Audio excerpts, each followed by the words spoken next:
Chapitre 199. La femme du Sadducéen nécromancien.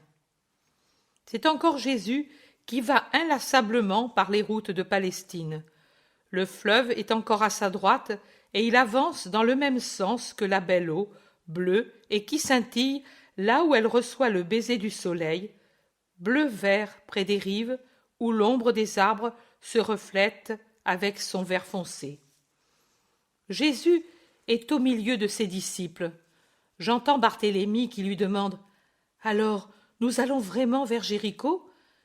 Tu ne crains pas quelque embûche ?» Je ne crains pas. Je suis arrivé à Jérusalem pour la Pâque par un autre chemin, et eux, déçus, ne savent plus où me prendre sans trop attirer l'attention des foules. Crois-moi, Barthélemy, que pour moi, il y a moins de danger dans une ville populeuse que dans ces sentiers écartés. Le peuple est bon et sincère, mais il est impétueux aussi, et il se soulèverait si on me prenait, quand je suis avec lui pour évangéliser et guérir. Les serpents travaillent dans la solitude et l'ombre. Et puis, j'ai encore aujourd'hui, et aujourd'hui, et aujourd'hui pour travailler. Puis viendra l'heure du démon, et vous me perdrez, pour me retrouver ensuite. Croyez-y, et sachez-le croire quand les événements sembleront plus que jamais me démentir. Les apôtres soupirent, affligés, et le regardent avec amour et douleur, et Jean pousse un gémissement « Non !» et Pierre, de ses bras courts et robustes, l'entoure comme pour le défendre, et il dit « Ô mon Seigneur et Maître !» Il ne dit rien de plus, mais il y a tant dans ces mots. C'est ainsi, amis, c'est pour cela que je suis venu. Soyez forts, voyez comme j'avance avec assurance vers mon but, comme quelqu'un qui va vers le soleil et sourit au soleil qui le baise au front. Mon sacrifice sera un soleil pour le monde. La lumière de la grâce descendra dans les cœurs. La paix avec Dieu les rendra féconds. Les mérites de mon martyre rendront les hommes capables de gagner le ciel. Et qu'est-ce que je veux, sinon cela ? Mettre vos mains dans les mains de l'Éternel, mon Père, et le vôtre, et dire « Voilà, je te ramène ces fils, regarde, ô Père, ils sont purs, ils peuvent revenir vers toi. » Vous voir serré sur son sein et dire « Aimez-vous enfin, puisque l'un et les autres, vous étiez anxieux de cela, et que vous souffriez de n'avoir pas pu vous aimer profondément. Voilà ma joie, et chaque jour qui me rapproche de l'accomplissement de ce retour, de ce pardon, de cette union, augmente mon anxiété de consommer l'Holocauste pour vous donner Dieu et son royaume. » Jésus est solennel et presque extatique en disant cela. Il marche tout droit dans son vêtement bleu et dans son manteau plus foncé, la tête découverte à cette heure encore fraîche du matin, et il paraît sourire à je ne sais quelle vision que ses yeux voient sur l'azur d'un ciel serein. Le soleil qui baise sa joue gauche enflamme encore davantage son regard rayonnant et met des étincelles d'or dans sa chevelure soulevée par un vent léger et sa démarche vive. Il fait ressortir le rouge des lèvres qui s'ouvrent pour sourire, et il semble éclairer le visage tout entier par une joie qui en réalité vient de l'intérieur adorable de son cœur, enflammé de charité pour nous. Thomas demande « Maître, puis-je te dire un mot ?»« Lequel ? Avant-hier, tu as dit que le Rédempteur, toi, aurait un traître. Comment un homme pourra-t-il te trahir, toi, fils de Dieu ? Un homme, en effet, ne pourrait trahir le Fils de Dieu, Dieu comme le Père, mais le traître ne sera pas un homme, ce sera un démon dans un corps d'homme, le plus possédé, le plus obsédé des hommes. Marie de Magdala avait 7 démons, et le possédé des jours derniers était dominé par Belzébuth, mais en lui sera Belzébuth et toute sa cour démoniaque. Oh, comme il est vrai que l'enfer sera dans ce cœur pour lui donner l'audace de vendre, comme on vend un agneau au boucher, le Fils de Dieu à ses ennemis. Maître, à présent, cet homme est-il déjà possédé par Satan? Non, Judas, mais il penche vers Satan, et pencher vers Satan, cela veut dire se mettre dans les conditions de tomber en lui. Jésus parle à l'Iscariote. Et pourquoi ne vient-il pas à toi pour guérir de son penchant? Sait-il qu'il l'a, ou bien l'ignore-t-il? S'il l'ignorait, il ne serait pas coupable comme il l'est, car il sait qu'il tend au mal, et qu'il ne persiste pas dans la résolution d'en sortir. S'il persistait, il viendrait à moi, mais il ne vient pas. Le poison pénètre, et mon voisinage ne le purifie pas, car au lieu de le désirer, il le fuit. Votre erreur, ô homme, vous me fuyez quand vous avez davantage besoin de moi. C'est à André que Jésus a répondu. Mais est-il venu vers toi quelquefois? Le connais-tu? Et nous, le connaissons-nous? Matthieu, je connais les hommes même avant qu'eux me connaissent, et tu le sais, et eux le savent.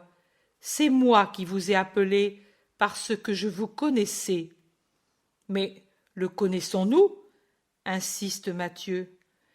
Et pouvez-vous ne pas connaître ceux qui viennent vers votre maître? Vous êtes mes amis, et vous partagez avec moi la nourriture, le repos et les fatigues. C'est jusqu'à ma maison que je vous ai ouverte, la maison de ma sainte mère. Je vous amène à elle pour que cet air qui s'y dégage vous rende capable de comprendre le ciel avec ses voies et ses commandements. Je vous amène à elle comme un médecin amène ses malades, à peine sortis des séquelles d'une maladie, à des sources salutaires qui les fortifient en vainquant les restes de maladie qui peuvent redevenir nocifs. Vous n'ignorez donc aucun de ceux qui viennent vers moi. En quelle ville l'as-tu rencontré? Pierre, Pierre, c'est vrai, maître, je suis pire qu'une femme cancanière. Pardonne-moi, mais c'est l'amour, tu sais. Je le sais, et ainsi je te dis que ton défaut ne me rebute pas, mais il faut t'en débarrasser. Oui, monseigneur. Le sentier se resserre, pris entre une rangée d'arbres et une rigole, et le groupe se disperse. Jésus parle justement avec l'Iscariote auquel il donne des ordres pour les dépenses et les aumônes. Les autres sont derrière, deux par deux. Pierre est en arrière, tout seul. Il réfléchit, il marche, la tête inclinée, tellement pris par ses pensées qu'il ne s'aperçoit même pas qu'il reste à grande distance des autres. « Hé, toi, l'homme !» l'interpelle un cavalier qui vient à passer. « Es-tu avec le Nazaréen ?»« Oui. Pourquoi ? Vous allez à Jéricho ? Tu tiens à le savoir ? Moi je n'en sais rien. Je suis le maître et je ne demande rien. Où qu'il aille, c'est bien. Le chemin est celui de Jéricho, mais nous pourrions aussi revenir dans la Décapole. Qui sait?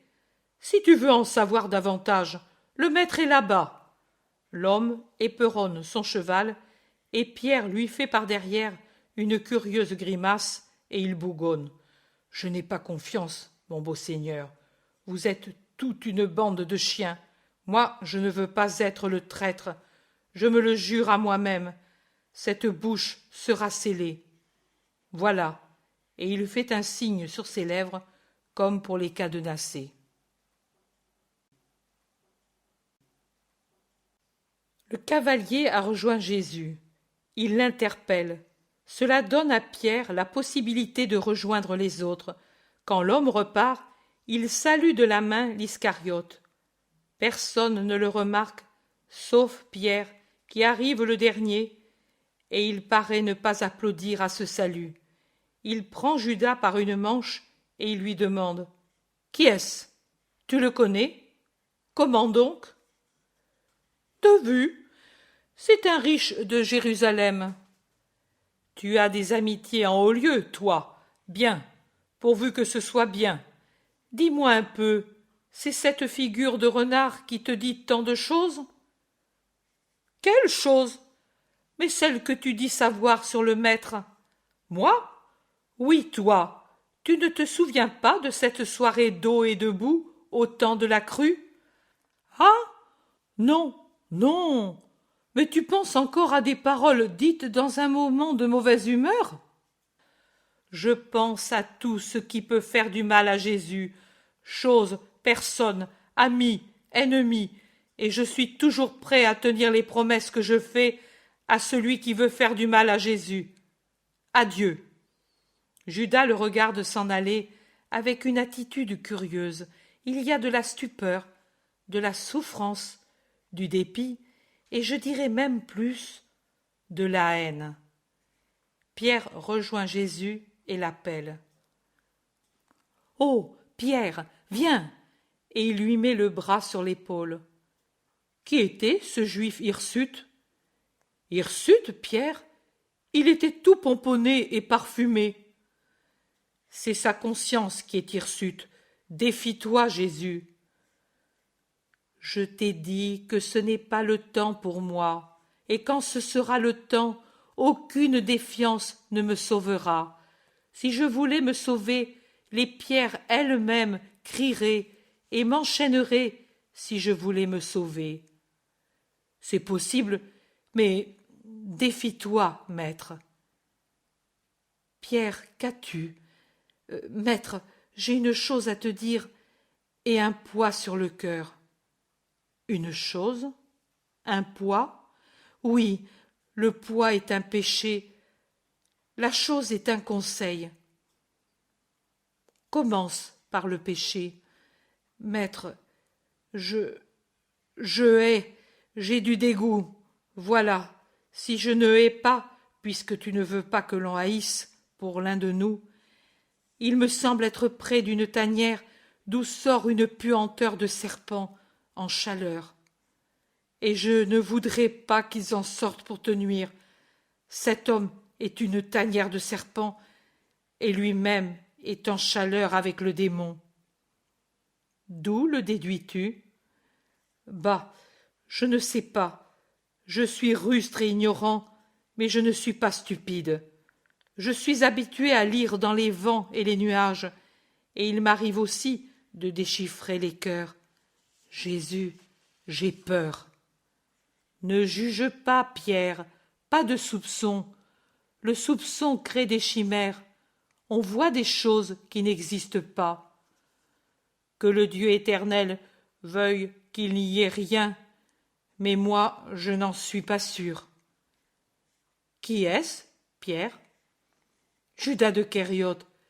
Il se vante d'avoir des amitiés en haut lieu, et même, tout à l'heure, cet individu louche l'a salué comme on salue quelqu'un de connaissance. Auparavant, il ne les avait pas.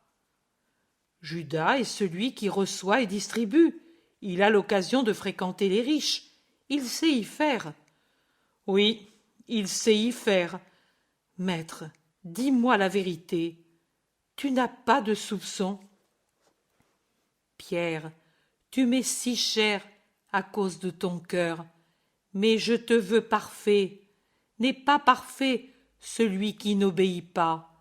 Je t'ai dit, ne juge et ne soupçonne pas. Mais en attendant, tu ne me dis pas. Nous allons bientôt être près de Jéricho, et nous nous y arrêterons pour attendre une femme qui ne peut nous recevoir dans sa maison. Pourquoi? Est-ce une pécheresse? Non, c'est une malheureuse. Ce cavalier qui t'a tant tracassé est venu me dire de l'attendre, et je l'attendrai, bien que je sache ne pouvoir rien faire pour elle. Et sais-tu qui l'a mise, et aussi le cavalier, sur mes traces? Judas. Tu vois qu'il a une raison honnête de connaître ce juif. Pierre baisse la tête et se tait confus, peut-être pas convaincu et encore curieux, mais il se tait.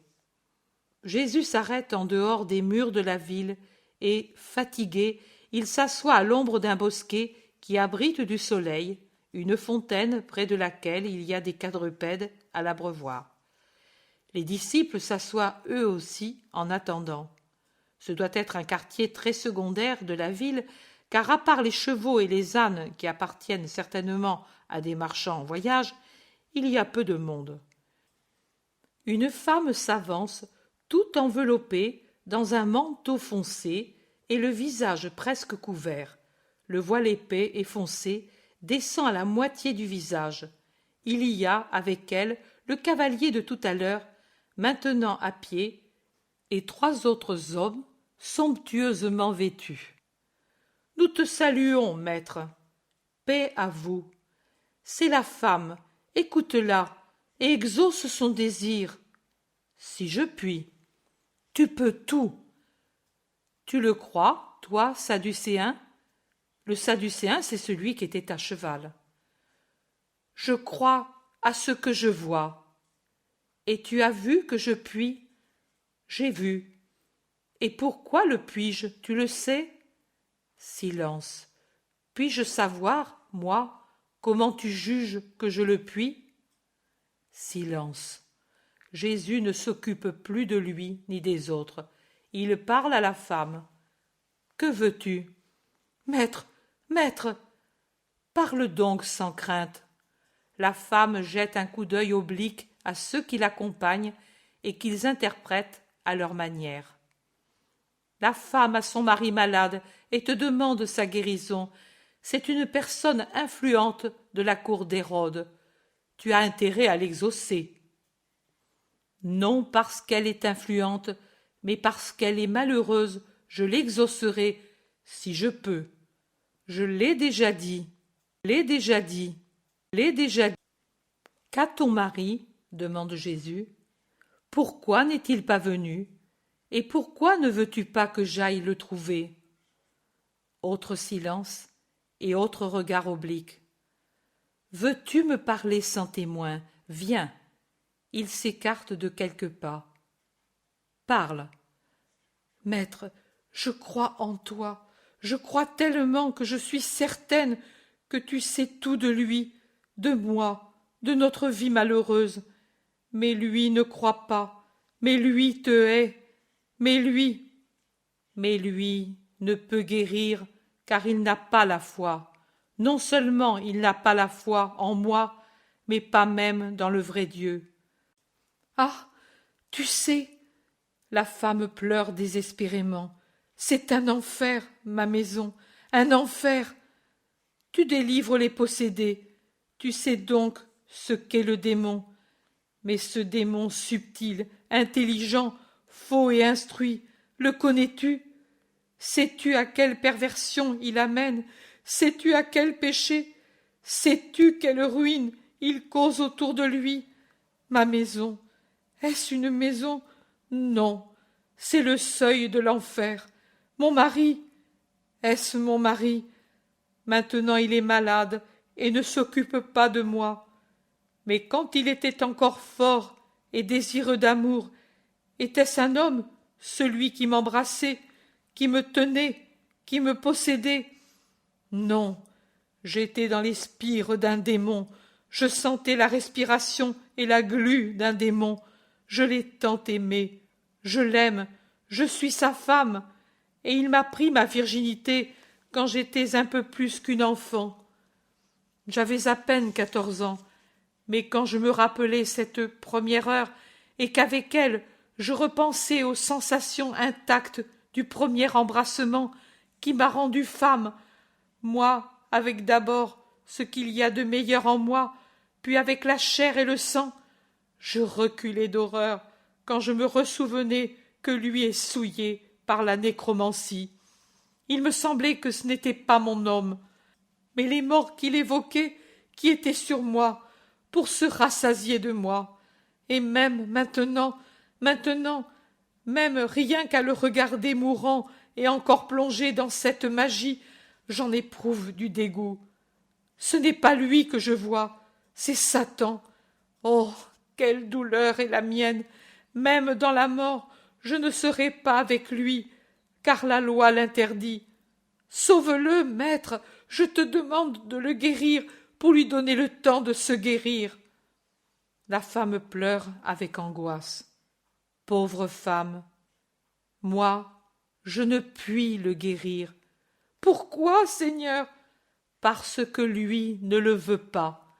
Si, il a peur de la mort, si, il le veut. Il ne le veut pas. Ce n'est pas un fou, ce n'est pas un possédé qui ne connaît pas son état et qui ne demande pas d'être délivré parce qu'il ne peut penser librement. Ce n'est pas quelqu'un dont la volonté est inhibée, c'est quelqu'un qui veut être tel. Il sait que ce qu'il fait est défendu. Il sait qu'il est maudit par le Dieu d'Israël, mais il persiste. Même si je le guérissais, en commençant par son âme, il reviendrait à sa jouissance satanique. Sa volonté est corrompue, c'est un rebelle. Je ne puis. La femme pleure plus fort. Ceux qui l'ont accompagnée s'en approchent. Tu ne la contentes pas, maître? Je ne puis. Je vous l'avais dit, moi. Et la raison? C'est toi, Sadducéen, qui le demande.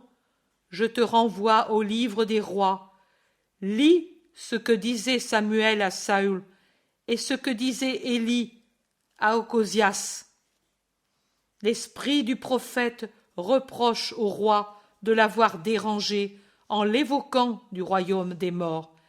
Il n'est pas permis de le faire. Lis le Lévitique si tu ne te souviens plus de la parole de Dieu, Créateur et Seigneur de tout ce qui existe, gardien de la vie et de ceux qui sont morts. Morts et vivants sont dans les mains de Dieu, et il ne vous est pas permis de les arracher à elle, ni par vaine curiosité, ni par une violence sacrilège, ni par une incrédulité maudite. Que voulez-vous savoir? S'il existe un avenir éternel?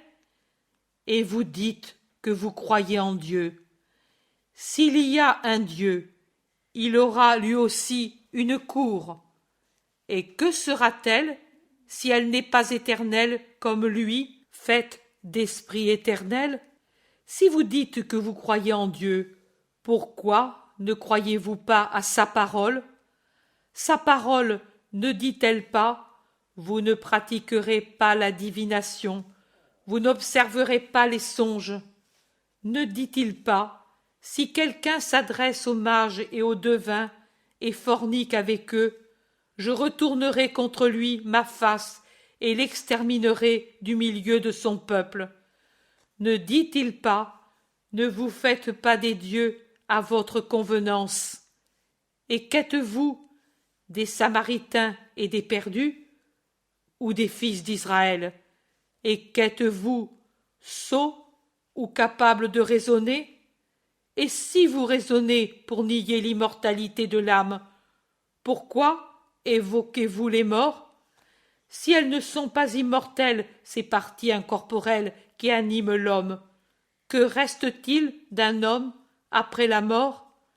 De la pourriture et des ossements calcinés qui sortent de la vermine. Et si vous ne croyez pas en Dieu, au point que vous recourez à des idoles et des signes pour obtenir la guérison, de l'argent, des réponses, comme fait celui dont vous demandez la santé, car vous vous faites des dieux à votre convenance, et vous croyez qu'ils peuvent vous dire des paroles plus vraies, plus saintes, plus divines que celles que Dieu vous dit? Maintenant je vous dis la même réponse d'Élie à Ocosias. Pourquoi as-tu envoyé des messagers pour consulter Belzébuth, dieu d'Acaron, comme s'il n'y avait pas en Israël un Dieu que l'on puisse consulter? À cause de cela, tu ne descendras pas du lit sur lequel tu es monté, et certainement tu mourras dans ton péché. C'est toujours toi qui nous insultes et nous attaques. Je te le fais remarquer. Nous venons vers toi pour m'attirer dans un piège, mais je vous lis le cœur. Bas les masques hérodiens vendus à l'ennemi d'Israël, bas les masques, pharisiens faux et cruels, bas les masques, sadducéens, vrais samaritains, bas les masques, scribes dont les paroles sont contraires aux faits, bas les masques, vous tous, vous, violateurs de la loi de Dieu, ennemis de la vérité, concubins du mal, à bas, profanateurs de la maison de Dieu, à bas, vous qui entraînez les consciences faibles, à bas, chacal qui flairait la victime dans le vent qui l'a effleuré et qui suivait cette piste et qui guettait en attendant l'heure favorable pour tuer, et qui vous pourléchez les lèvres sur lesquelles vous goûtez à l'avance le goût du sang et qui rêvez à cette heure. Ô brocanteurs et fornicateurs qui vendez pour beaucoup moins qu'une poignée de lentilles votre droit d'aînesse parmi les peuples et n'avez plus les bénédictions. Ce seront d'autres peuples qui se revêtiront de la toison de l'agneau de Dieu, et, comme de vrais Christ, ils apparaîtront aux yeux du Très-Haut, et quand il sentira la fragrance de son Christ qui émane d'eux, il dira « Voici la fragrance de mon Fils, semblable à l'odeur d'un champ fleuri béni par Dieu. Sur vous la rosée du ciel, la grâce, en vous la fécondité de la terre, les fruits de mon sang, en vous l'abondance de froment et de vin, mon corps et mon sang, que je donnerai aux hommes pour qu'ils aient la vie et le souvenir de moi. Que les peuples vous servent, que les gens s'inclinent devant vous, car là où sera le signe de mon agneau, là sera le ciel, et la terre est soumise au ciel. Soyez les maîtres de vos frères, car ceux qui suivent mon Christ seront les rois de l'esprit, car ils auront la lumière, et vers cette lumière les autres tourneront leur regard en espérant en son aide. Que s'inclinent devant eux les enfants de votre mère, la terre. Oui, tous les enfants de la terre s'inclineront un jour devant mon signe. Que maudit soit celui qui vous maudit, et béni celui qui vous bénit, car les malédictions et les bénédictions qui vous sont données viennent vers moi, votre Père et votre Dieu. C'est cela qu'il dira, cela ô fornicateurs, qui, pouvant avoir la vraie foi comme épouse aimée de vos âmes, forniquez avec Satan et ses fausses doctrines. C'est cela qu'il vous dira, ô assassins, assassins des consciences et assassins des corps. Ici sont vos victimes, mais s'il y a 2 cœurs assassinés, vous n'aurez un corps que pour le temps de Jonas, et puis, lui, réuni à son immortelle essence, vous jugera. Jésus est terrible dans ce réquisitoire, terrible. Je crois qu'il sera ainsi le dernier jour. Le dernier jour. Le dernier jour. Les interlocuteurs de Jésus répliquent. Et où sont ces assassinés? Tu délires. Tu es un concubin de Belzébuth, tu forniques avec lui, et c'est en son nom que tu opères des miracles, et tu n'as pas de pouvoir dans notre cas, car c'est nous qui avons l'amitié de Dieu. Satan ne se chasse pas lui-même. Moi, je chasse les démons. Au nom de qui, alors? Silence. Répondez. Mais ce n'est pas la peine de s'occuper de cet obsédé, je vous l'avais dit, vous ne l'avez pas cru. Entendez-le de lui. Réponds, fou de Nazaréen. Connais-tu le siément florasque? Je n'en ai pas besoin. Vous entendez? Encore une question. N'as-tu pas été en Égypte? Si. Vous voyez? Qui est le nécromancien? Le Satan? Horreur! Viens, femme. Ton mari est saint en comparaison de lui. Viens. Il faudra que tu te purifies. Tu as touché Satan. Et ils s'en vont en traînant la femme en pleurs avec de vifs gestes de répulsion. Jésus, les bras croisés, les suit avec des éclairs dans ses yeux. Maître, maître! Les apôtres sont terrorisés à la fois par la violence de Jésus et par les paroles des Juifs. Pierre demande et il est tout courbé en le disant. Qu'ont-ils voulu dire par ces dernières questions? Qu'est cette chose? Quoi? Le sciement florasque? Oui, qu'est-ce? N'y pense pas. Ils confondent la vérité avec le mensonge, Dieu avec Satan, et dans leur orgueil satanique, ils pensent que Dieu, pour se plier aux volontés des hommes, a besoin d'être conjuré par son tétragramme. Le Fils parle avec le Père un langage vrai, et c'est avec lui, par amour réciproque du Père et du Fils, que s'accomplissent les miracles. Mais pourquoi t'a-t-il demandé si tu avais été en Égypte? Parce que le mal se sert des choses les plus inoffensives pour en faire un acte d'accusation contre celui qu'il veut frapper.